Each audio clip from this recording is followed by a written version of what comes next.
What is going on, everybody? Welcome back to part 3 of the Japan AI only battle. That actually came out really weird, because welcome back to part 3. You're not being welcome back to part 3, but it is part 3. Never mind. English. We'll keep going. We are going to do the info addicts. Did I? Yeah, we didn't do it turn 200, but we're going to do a bit more in depth. Last episode, we sort of ran through them. We are going to do social policies and a quick religion overview first as well this time. Pretty neck and neck, actually. Catholicism in 8 cities, 7 for Shinto from the Ainu. It's quite easy only having 2, isn't it? There's not as much to keep track of. But yeah, let's have a look. I don't believe... Did we get an ideology at the end? No, we haven't got an ideology just yet. We can see tourism. We'll see that again in a minute, but there you go. But what we can do is if I go up here, we can find... You can see who's done what social policy. So we'll start with Chosakabe. Honor 1, Piety 4. We know they're not doing too well, so that makes sense. Oda's Japan, they are doing well. They're in the industrial era. Honor 4 and Aesthetics 5. So a nice culture, military mix, which is as expected, really. Domination, culture victories are on. Meiji Japan in the industrial era have done much more. They did honor as well. They've also completed piety, which of course they have a religion, so that kind of makes sense. And they've also completed tradition, which is probably how they've stacked up all these wonders so far. It does say a lot of at war with Japan. They're, of course, if you remember, all at war with Oda's Japan. So, just avoiding any confusion. As you can see, they're at war with 2 other Japans. The Usegui here in the industrial era, they went tradition 5, but didn't quite get the wonder production bonus they needed. But they got 2. And they also went piety. So they've just completely, not done the honor part. Hideyoshi's Japan, also again, industrial era, honor 5. They actually went aesthetics, which is also cultural. But yeah, piety is religion, aesthetics is culture, social policies.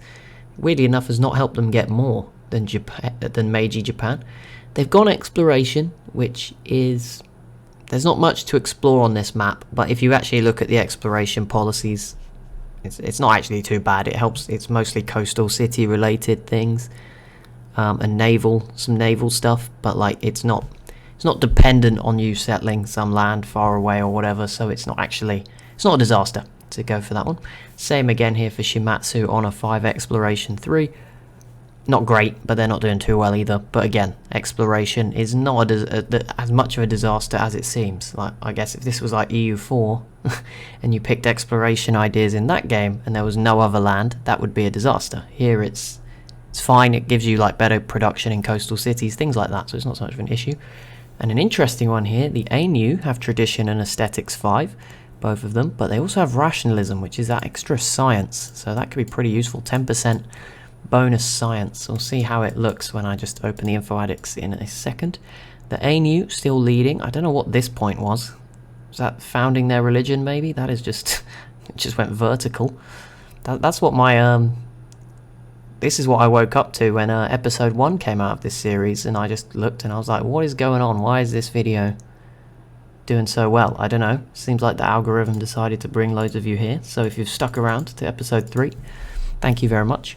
Hope you're enjoying it. But here we go. Population neck and neck between the Ainu and Meiji Japan for first place. Then there's about half of that for Oda's Japan. Then a bit less for Hideyoshi's Japan, Shimatsu also at the 4 million mark, and Usegui just under 4 million. Chosakabe much lower, 150,000 for them. So what's this? We could work out the total population of Japan here. 30, 34, 38, 41. Well, that's close to 42. Around 42 million, maybe a bit more once you add in the hundreds of thousands. So there you go. Not quite close. I think that might actually be sort of similar number to the population of metropolitan Tokyo. I don't know what the word is. Like the wider Tokyo area might be something like that, which is pretty cool that it's close, but that could be completely wrong. Going off like some infographic I might have seen like a few weeks ago, if I remember correctly. Copied, the Ainu lead the way ahead of Oda's Japan, then Meiji Japan, then Hideyoshi's Japan, Shimatsu, then Usegui and Chosakabe.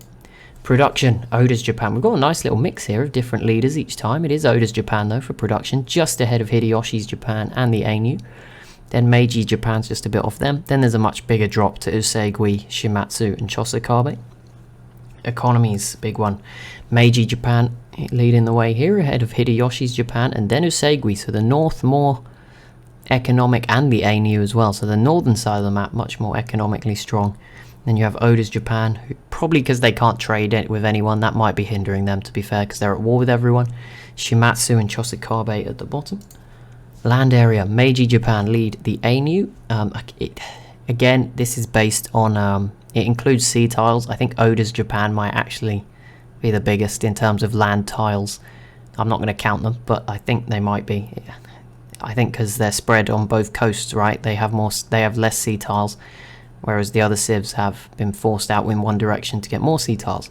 Usegui, Hideyoshi Japan, Shimatsu and Chosokabe. Military manpower at the moment, Hideyoshi's Japan with a big advantage, then Oda's Japan still in second, then Meiji Japan, Usegui, the ANU, Shimatsu and Chosokabe at the bottom. Scroll past some of these. Social policies, Meiji Japan with 6 lead over the ANU in second. Hideyoshi's Japan, Usegui, Oda is not doing great here, then Shimatsu and Chosokabe as well. Happiness, they're all currently on positive happiness. Technologies, Chosokabe down there on 34, not great. Shimatsu and Usegui 41. Hideyoshi's Japan and Oda's Japan 42, and then 45 for Meiji Japan and the ANU. Everyone's still keeping a positive net gold just for now. Cities, it's 5 for Oda's Japan, still 3 for Hideyoshi's Japan and the ANU. 3, I think this hasn't changed since last time, but 3 for Meiji Japan, 2 for Usegui and Shimatsu, and 1 for Chosokabe. Science output, the ANU with that rationalism bonus we talked about is leading. I guess it is probably just about, they wouldn't be winning without it because it's 10% bonus. So they'd be on 200-ish, 202-ish if they didn't have it. Meiji Japan, I was going to say Japan and then realised there's 3 Japans in a row. Meiji Japan, then Hideyoshi's Japan, then Oda's Japan, Usegui, Shimatsu and Chosokabe. Culture list is exactly the same. It didn't change. The numbers changes a bit, not the culture. The ANU lead Meiji Japan again, then Hideyoshi, but there's a big gap here. There's about 80 point, am I getting that right? Yeah, 80 points, almost exactly, but I think no, it's 76 points. Numbers, there we go, 76 points between those two, but then there's 100 nearly drop off between these two Japans, and then it's pretty close between these 3, and then these 2 really struggling in the south. So fair enough. Wonders, Meiji Japan with more than the rest of the world combined at 15. Hideyoshi's Japan and the ANU have another 5 each, which makes the north of the map very much the capital or the center for wonders, which might play into the hands of someone who was to conquer the north and sort of unite it, because they would get all those wonders. 2 for Oda's Japan and 2 for Usegui as well. Treasuries there. Oh my goodness, these guys are saving up money. The rest of them not, well, some of them still quite a lot saved up. We'll ignore faith again, as we normally do. Influence, ANU and Meiji Japan have influenced 1 civ. Great works, 12 for Meiji Japan, 10 for the ANU, 6 for Oda's Japan and Hideyoshi's Japan, Usegui, Shimatsu and Chosokabe. I tell you what, problem is we're not going to... I've promised to go till there's 1 civ left, assuming the AI works with us, because sometimes they don't. This is one where, if we were to use the score-based system, it would actually be really close between quite a few civs. But we're not going to do that. We're going to try and go till there's 1 left as promised. Once you get planes, obviously invasions become a lot easier. And artillery, they're sort of the key units. So that might change things up a little bit. Because at the moment, we've only seen a few cities fall, really. Trade routes, there you go. 6 for Usegui and Hideyoshi's Japan. 5 for Shimatsu, Oda's Japan, Meiji Japan, the ANU, and Chosokabe then on 3. And finally, tourism, Meiji Japan again leading. Maybe they're a bit further ahead than I thought. The ANU in second, Oda's Japan, Hideyoshi's Japan, Usegui, Chosokabe, and Shimatsu at the bottom. So we will continue now. See how well Oda's Japan defend themselves. We should see some, probably a move into the modern era today. It is obviously going to slow down a little bit how many turns we get through, as Oda Japan peace out with ANU and Meiji Japan. So now it's just Hideyoshi Japan v Oda's Japan, which is still big. They are the 2 biggest armies. We've got a naval battle too, and a battle for Kyoto here, which could be pretty big. If Hideyoshi, I mean, if they take this, that would be a huge blow to Oda Japan. They do peace out with Shimatsu. They're getting desperate. Kyoto, this is going to be close. There's a naval battle here too. Okay, repeal it. No, wait. Meiji Japan wants to ban dyes. I'm trying to undo furs because the AI probably won't vote for it. They might do, but they probably won't. I don't know who has dies. Who are you going after, Meiji Japan, with this one? I'll assume you don't. But you never know. Self-destructive AI. I'm guessing Oda probably has dies. Based on when that was declared. No, I don't even see. I didn't remember anyone having dies. Not that I've got the best memory for who had what at all, so... I don't see any. I'm sure it's there somewhere and I'm not seeing it. If you spot it, then... Drop a comment, I guess. Let everyone else know. I don't see any dies on this map, so maybe they just went for a pointless vote as well. just like me, didn't want to vote against anyone. It looks like Kyoto will be safe for now. Yep, so furs and dies now banned. Again, I will just try and... is there a new one? No. Okay, I'm just going to try and undo dies again. It's very unlikely that AI undoes something they voted for in the first place.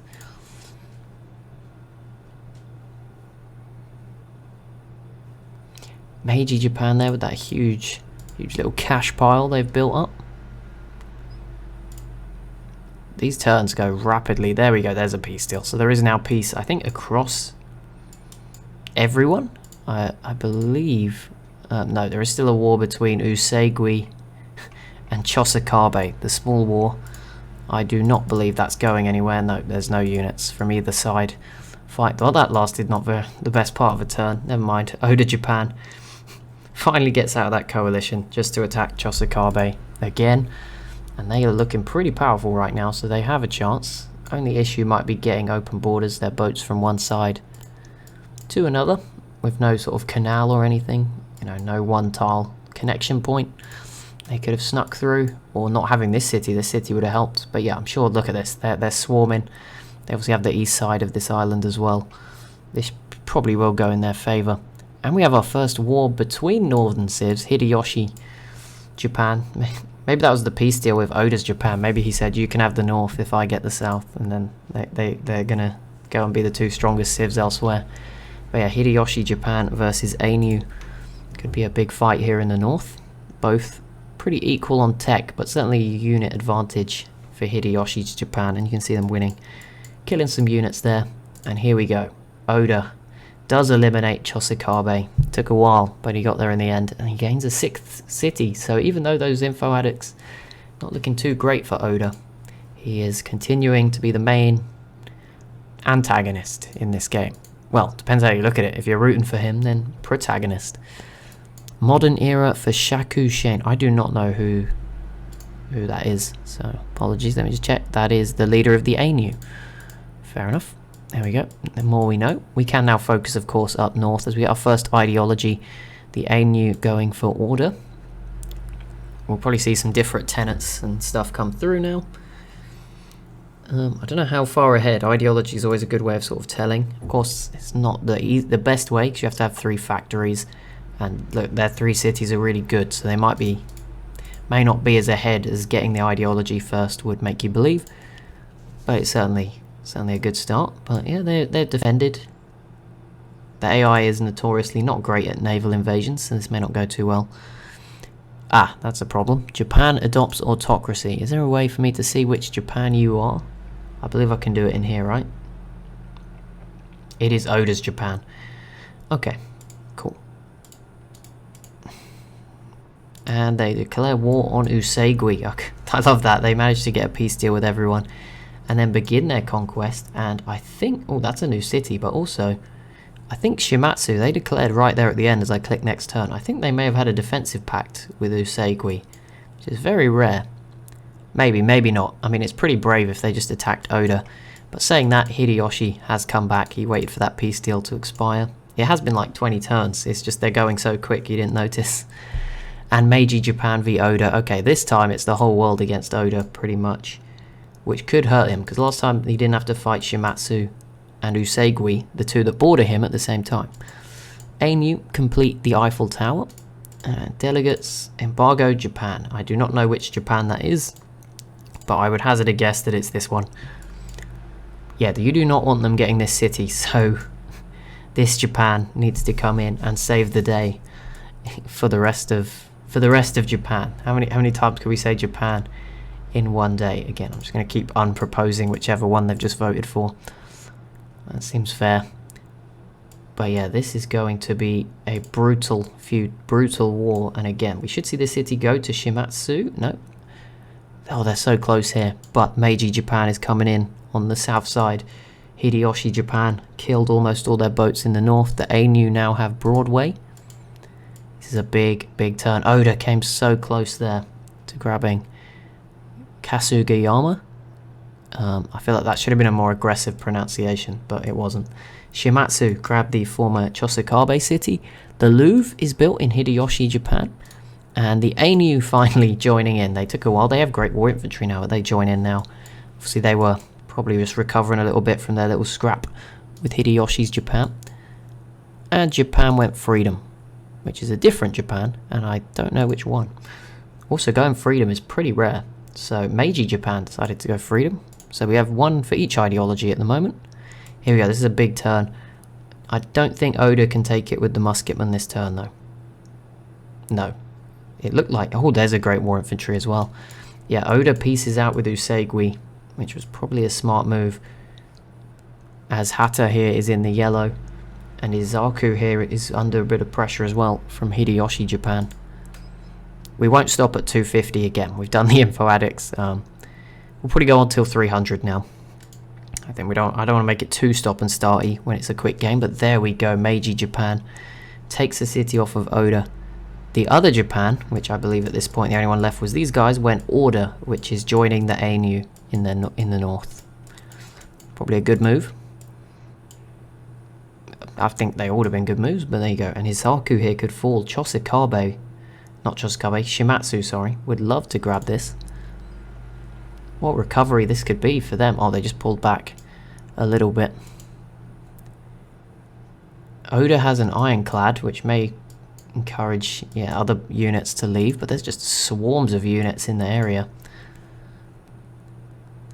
at the moment.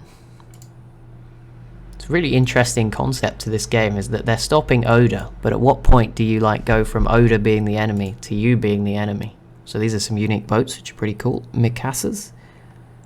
Probably not how you pronounce that again. That was a very Spanish pronouncing, wasn't it? That was like Mikasa. It's like a house, but no.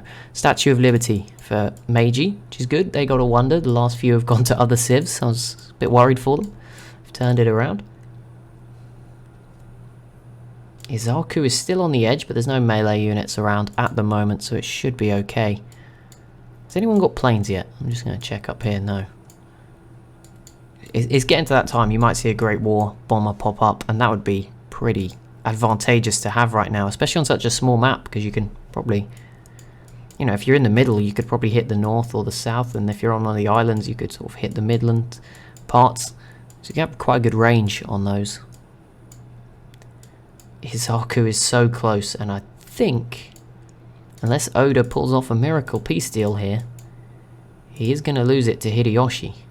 The privateer died, and the Ainu of all people, about as far away as possible on the map, sneak in to steal that city. But yes, Oda continuing to struggle. They're now down to 3 cities.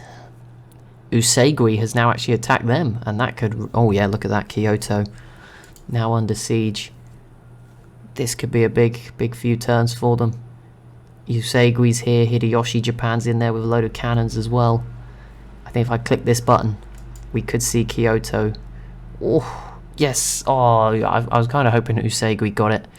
But the border gore gets even worse, which might be good for future wars, once this one is over. Hideyoshi's Japan take Kyoto, which, yes, makes the map completely gross. Meiji Japan actually pieces out with Oda.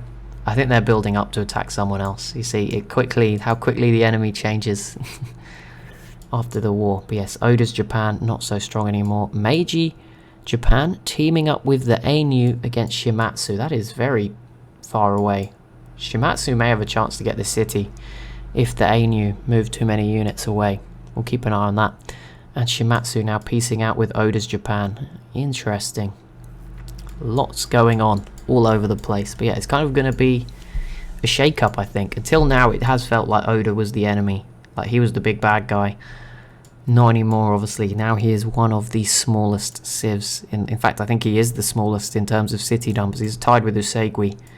But yeah, the city's much bigger, so Usegui, you'd assume, little bit stronger.